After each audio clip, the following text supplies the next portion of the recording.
क्या बात रखी है?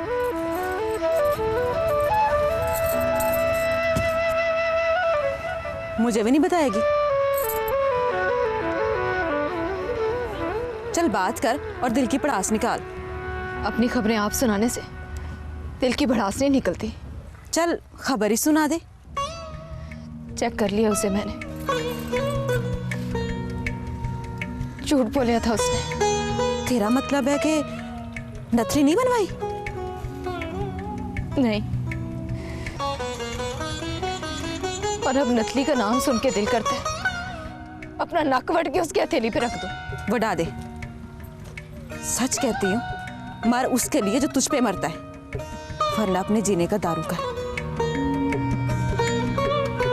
तेरा मतलब नहीं समझी मैं। उसका मतलब समझ गई है? मुझे वो मरासी का लतीफा याद आ गया। सच कहती हूँ, तेरा सिर्फ यही पूछना बाकी है शौकिया, फिर मैं ना ही समझूं।